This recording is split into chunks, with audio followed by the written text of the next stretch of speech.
everyone. It's Wednesday, the 8th of April. I think it's now been officially over a month since we've seen each other. Um, I hope you've all had a chance to look at the next assignment that I put up on Blackboard last week and that I talked about a little bit on Monday. It's due a week from today, and it's basically a comparison of one day from your early in the semester food journal with one day of your current quarantine food consumption. I'm interested in how our eating has changed under Illinois' stay-at-home order. So you'll want to think about that. How has your eating changed?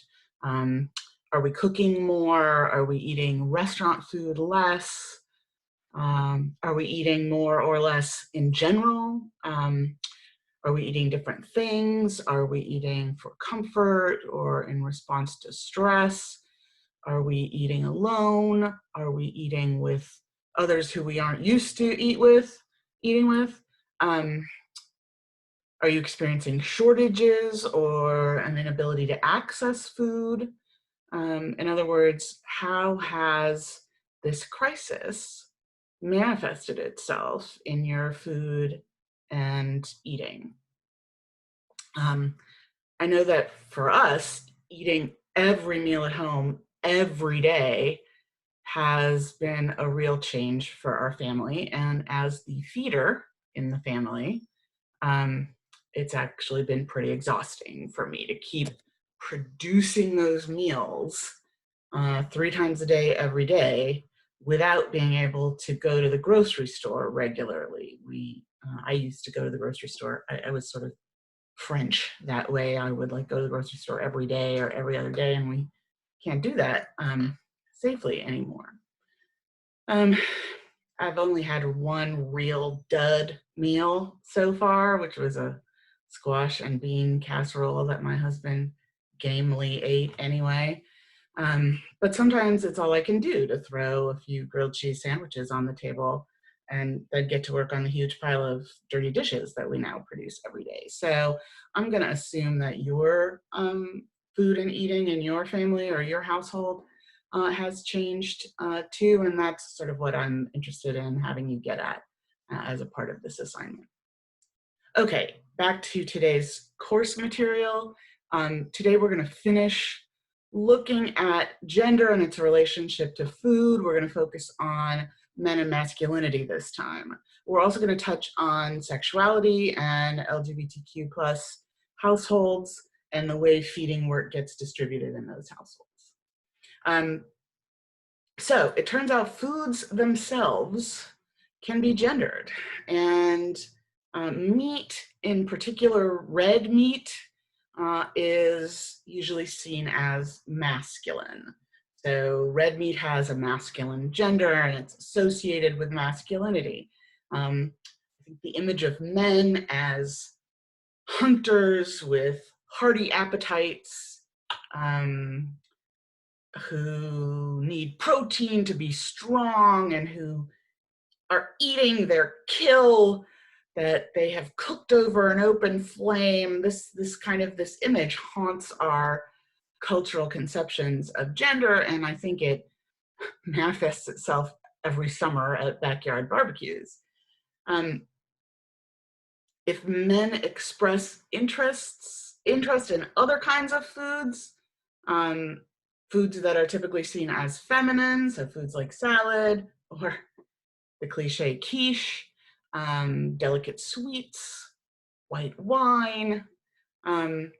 If men express interests in these kinds of foods, it calls into question not only their masculinity, but their heterosexuality as well, because hegemonic masculinity is also heteronormative. In other words, we assume that if men are meeting the standards of maleness that our culture holds out to them, that they're also going to be heterosexual. So if you're interested in chick food, not only are you not particularly masculine, but you must be gay as well. And one of our readings, the Burkle reading, addresses that.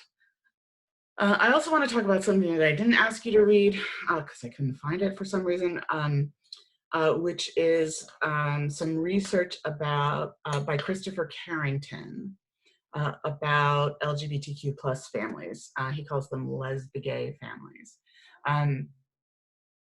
And this is where both partners may be of the same gender, but there are still going to be inequalities in the division of household labor.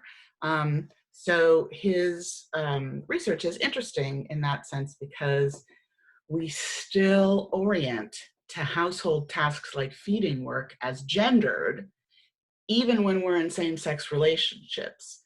So it's interesting for his interview data shows how same-sex couples try to preserve the traditional masculinity of male feeders or the traditional femininity of female non-feeders. So there's more details about that in the lecture notes that I'm posting today as well. I have finally solved the problem of access to our textbook. No thanks to the publisher. I can't believe the runaround I've been getting about them providing free access for you all to the book. A lot of different publishers in my other classes have had no problem doing this, so I'm sort of peeved at Wiley about this. Anyway, I have access to that e-reader, that VitalShelf e-reader that I kept trying to get you all access to, and that I've heard from at least some of you, it hasn't been working. So I'm going to use my access to that e-reader, and I'm just going to copy and paste the chapters into a Word document and post it on Blackboard. It's going to take me a little while because here's the deal. I assume they did this in order to deter people from doing exactly what I'm going to do, but the e-reader only allows you to select and copy about 3 paragraphs at a time. So I'm going to cut and paste the whole effing book, 3 paragraphs at a time, into a new Word document and post it on Blackboard for you. I'm going to start with the chapters that I have that are assigned in the revised syllabus. So that's chapter 3, which I think was assigned for our first week back from our extended spring break, chapter 2, which was assigned for last week, and then chapter 9, which is assigned for several weeks in the future.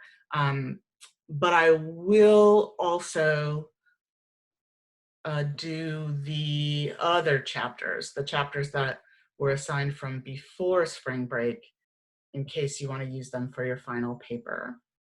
So I'm going to focus on chapters 2, 3, and 9 right now, and I'll put that document up on Blackboard as soon as I get it finished. I have a feeling I'm going to do it tonight while I'm watching TV. It's the perfect kind of work to do while you're vegging out doing something else. Anyway, I'm sorry about the delay. I'm especially sorry that it has come down to me having to circumvent the law in order to get you access to this material. So don't turn me into the copyright police, all right? I mean, I guess if I do get caught, I have a personal acquaintanceship with one of the authors. Maybe she can bail me out. Anyway, I'll get to work on that. You all get to work on your comparative food journal assignments, and hang in there, Huskies. See you next week.